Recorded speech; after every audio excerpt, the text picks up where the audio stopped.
had the badge, the clearance, the authority to walk into almost any room in the country. But none of that mattered here.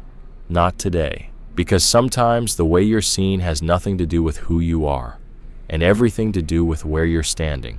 It was a quiet Tuesday morning in Arlington, Virginia, just after 10:15. The lobby of the Fairmont Business Center didn't stand out. Neutral tones, gray armchairs lined up like afterthoughts, faux plants in heavy pots, a front desk where the staff rarely smiled, not out of malice, just the slow burnout of routine. Most days nothing happened here. People came in, people left.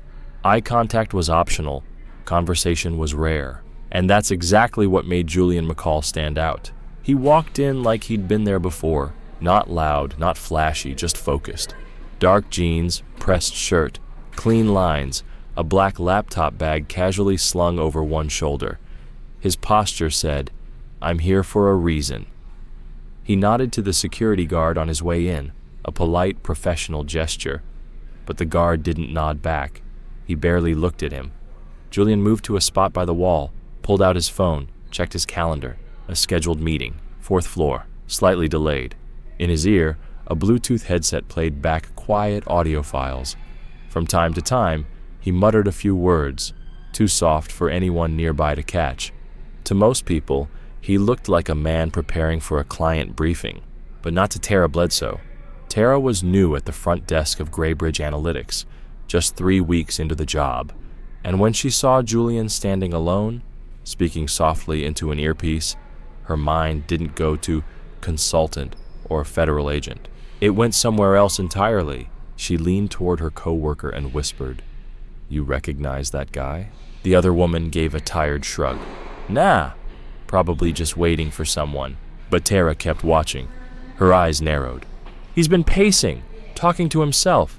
He's not, I don't know, he looks off." She never walked over, never asked if he needed help, never said, "Can I assist you with something?" Instead, she picked up the phone. "Hi, this is the front desk," she said quietly. "We've got someone out here in the lobby. He's acting a little strange. Might want to send someone to check." She didn't give a name. She didn't ask for clarification. She just used a phrase that's vague enough to sound safe and loaded enough to trigger a response. Acting suspicious. And with that, everything changed. Julian, upstairs, was still waiting for his contact to arrive. He had no idea that a call had just gone out, not to reception, not to management, but straight to building security, and from there, straight to the local police. It reached dispatch as a possible suspicious individual inside a business center. No threats, no mention of violence, just a man standing, alone, talking into a device. Nothing urgent, but just unsettling enough to demand follow-up. 2 officers were nearby. Officer Travis Denham and his partner, Officer Paulina Reyes. Not fresh out of the academy, but not veterans either. Denham had a reputation for treating every situation like it could turn serious fast. Reyes? She preferred to observe first. Listen, watch. Ask questions before assuming anything. As they pulled up outside the building, the dispatcher relayed the details. Male, late 30s, black, standing near the wall, talking into a Bluetooth. Caller says he might be watching the place.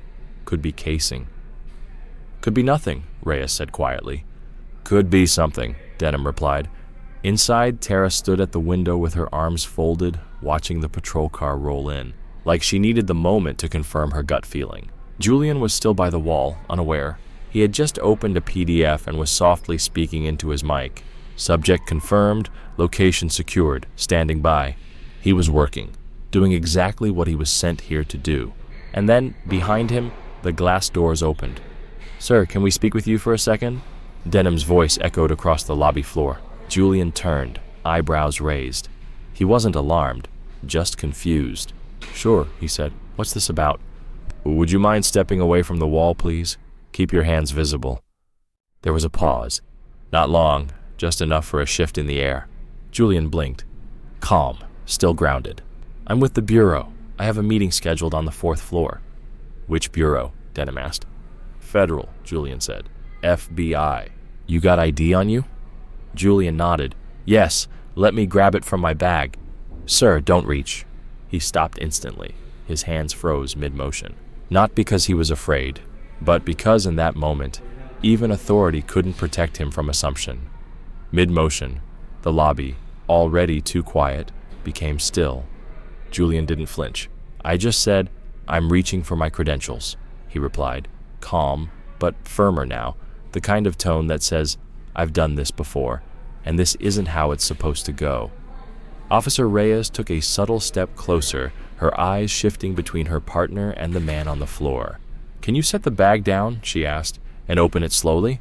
Without hesitation, Julian knelt, smooth, controlled, not defensive, deliberate. He unzipped the main compartment and gently placed the bag beside him. "My badge is in the side pocket," he said. "You can take it out yourself if you'd prefer." Denham didn't move.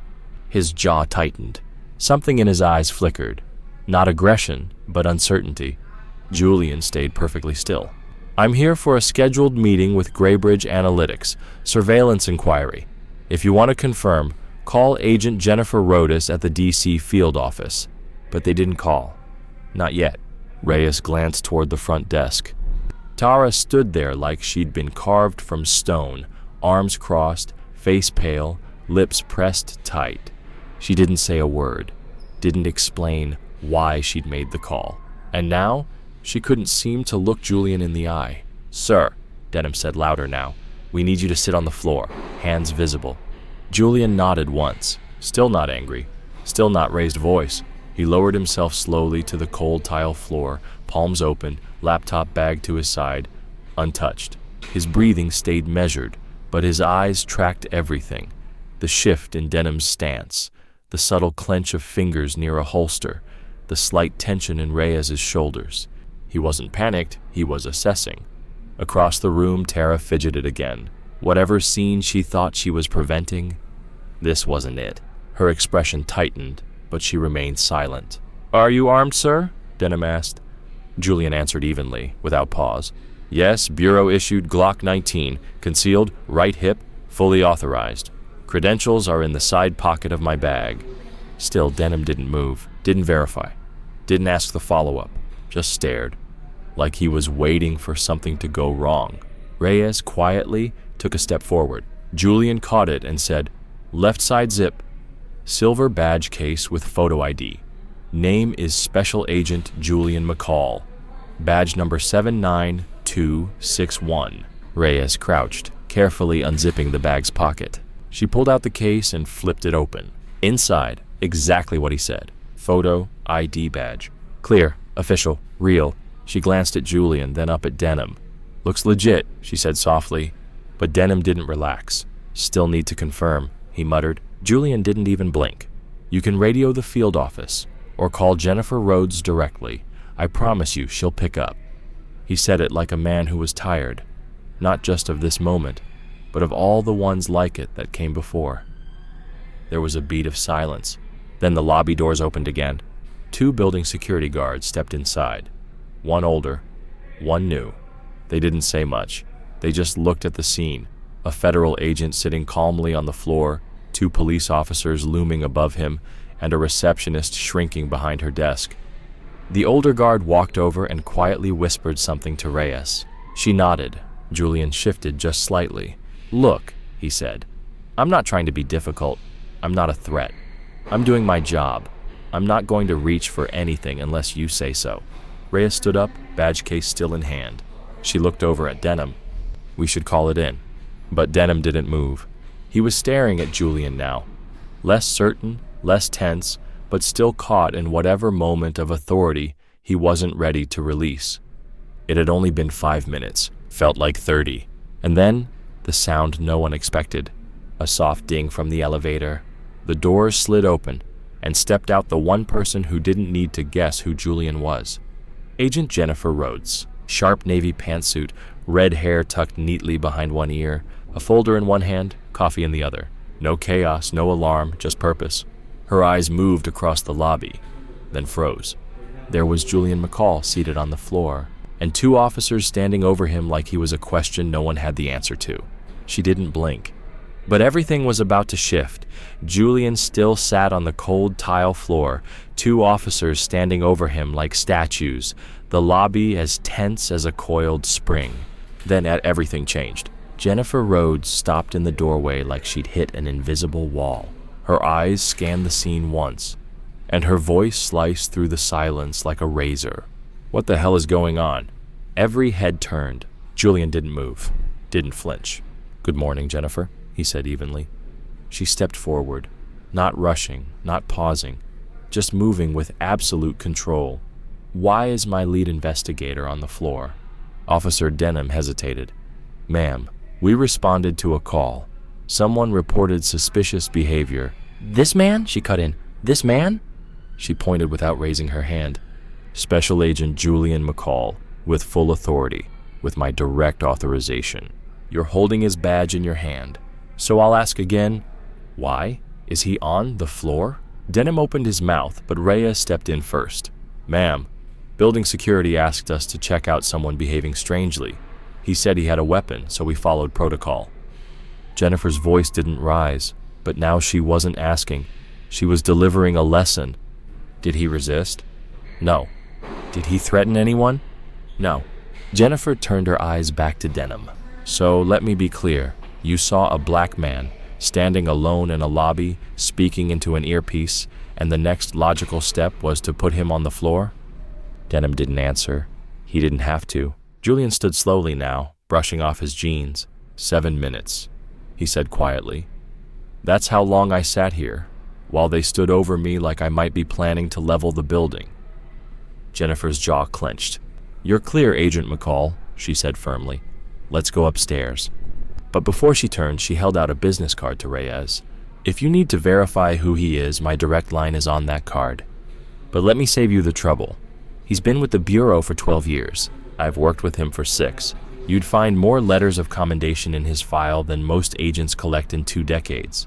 Reyes took the card with quiet hands. Denham didn't move. Tara, the front desk assistant, finally stepped forward, unsure what to say. I just wasn't sure. I didn't want to take any chances."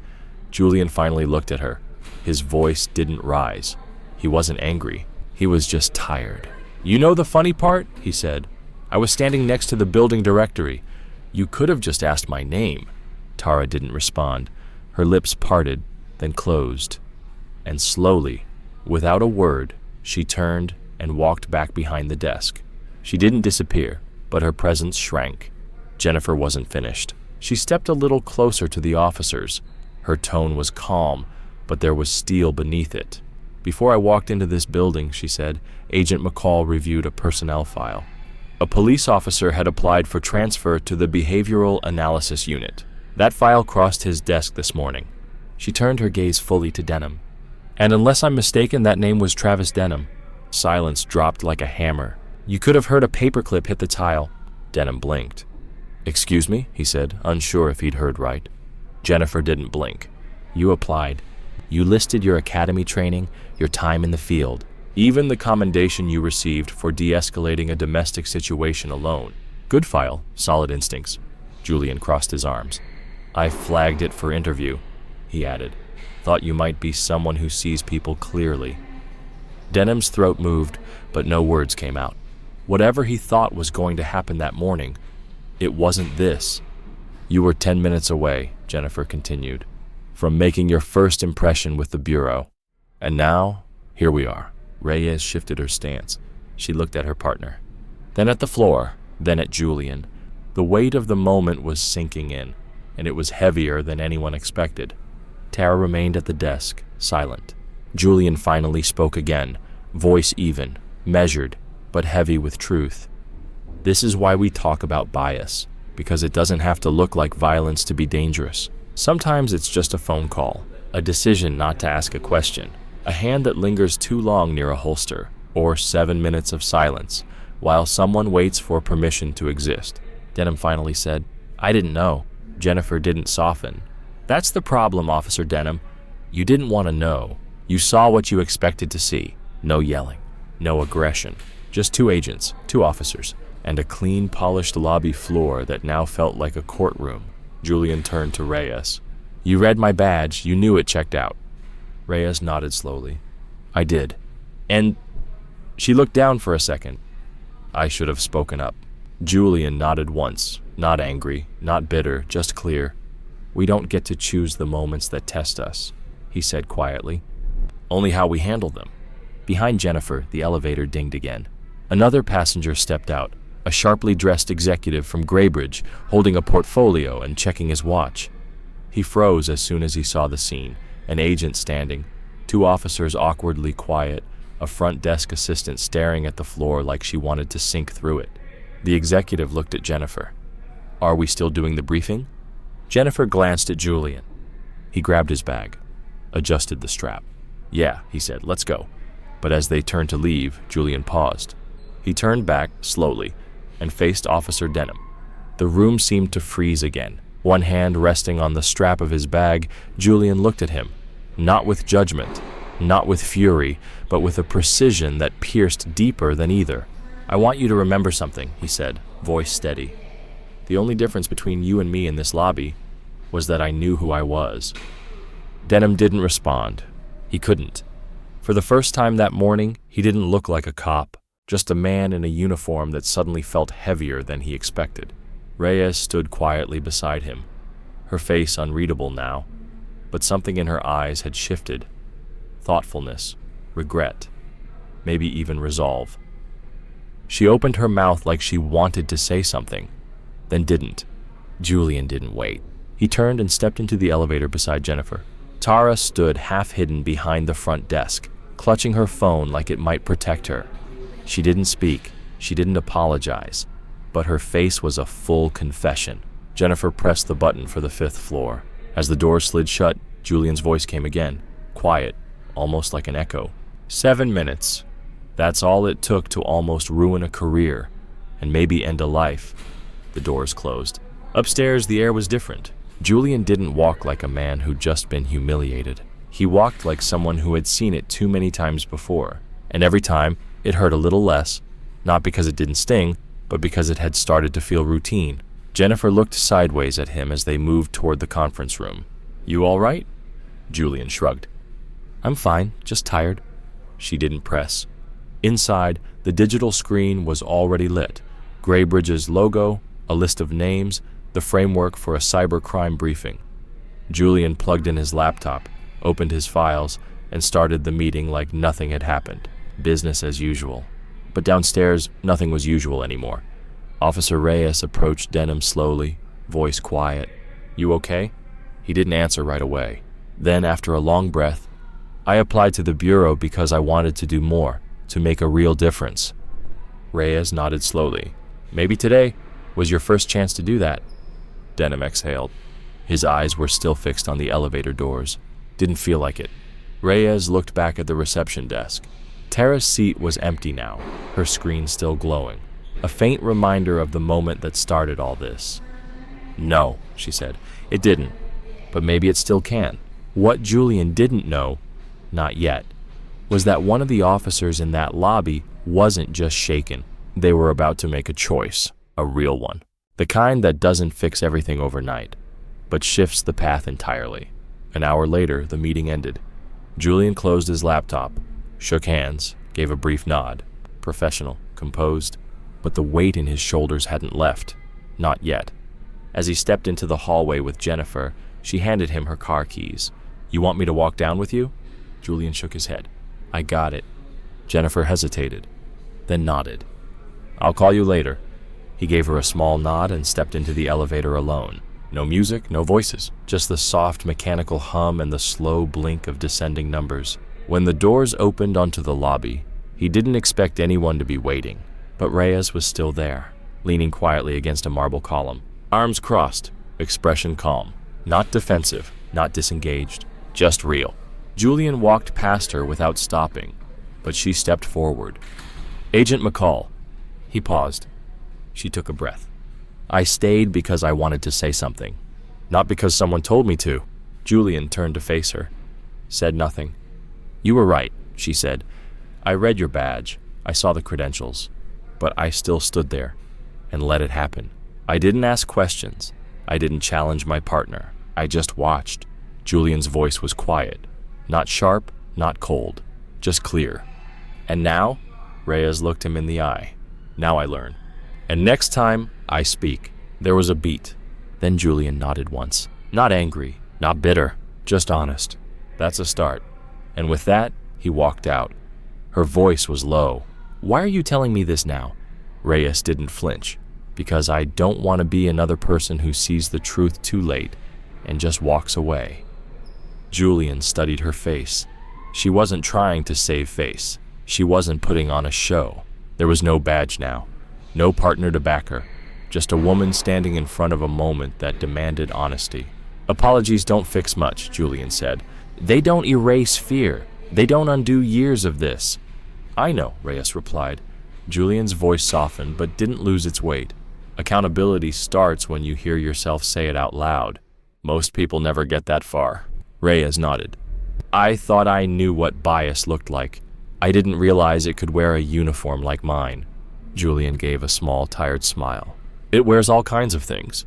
Suits, scrubs, security shirts. It even sits behind reception desks. Reyes smiled faintly, her eyes wet but steady. You think Denham still has a shot at the bureau? Julian's face turned serious again. He does, but only if he's honest with himself first. The bureau doesn't need people who carry power without understanding it. She stood there quietly as he walked past. Just before stepping out through the glass doors, he paused and looked back. Tell him the interview's still on, he said. But I won't be the one doing all the talking. The door slid open with a soft hiss. Julian stepped out into the overcast afternoon. The parking lot was half full. A breeze moved through the trees. Tires hissed softly on wet pavement somewhere in the distance. It should have been just a walk to the car. But near the far edge of the lot, leaning against a patrol cruiser, stood Officer Denham. He straightened when he saw Julian approaching. No handout, no words rehearsed, just stillness, like someone finally ready to listen. Julian slowed. You waiting for something? He asked without tension. Denham shook his head. Just didn't want to leave it like that. Julian didn't answer. He let the silence do the asking. Finally, Denham spoke, not to defend, not to excuse. This morning, I thought I knew who I was. I thought I was the guy who didn't let stuff like this happen on my watch. He swallowed. Now I think maybe I've just been lucky that no one ever challenged that belief. Julian nodded slightly. In the Bureau, we study patterns, behavior, psychology. We're trained to spot the unconscious decisions people don't realize they're making. Denham listened. But what we don't talk about enough, Julian continued, is how we're not immune to those same patterns ourselves. Denham lowered his eyes. I messed up. Julian didn't sugarcoat it. Yeah, you did. But this isn't about ego. It's about whether you're willing to learn something uncomfortable and keep showing up anyway. Denham looked at him, voice low. I still want that job. Julian met his eyes, then handed him a folded sheet of paper. What's this? Prep sheet, Julian said. Real interview questions, real scenarios. Use it or don't, your call. Denham unfolded it. Read the first line. Didn't speak. Julian turned to go, but paused. Next time you walk into a room, he said, don't just look at what's there. Ask yourself what you might be missing. Then he walked away, keys already in hand. Not with anger, not even with weight, just quiet clarity. Denham stood alone, holding a piece of paper that didn't look heavy, but carried more than ink. It held a mirror. And for the first time, he didn't look away, because the truth is, stories like this don't always end in shouting matches. They end in moments like this, in quiet realizations, in questions no one wants to ask themselves, in silences that finally give way to something honest. We can't fix what we don't face, and we can't move forward if we keep pretending there's nothing broken. So if this story made you pause, even for a second, if it made you think about how you see others, how you listen, how you act, then the story did its job. Share it. Talk about it. Because silence doesn't make us safe. It only makes us stay the same.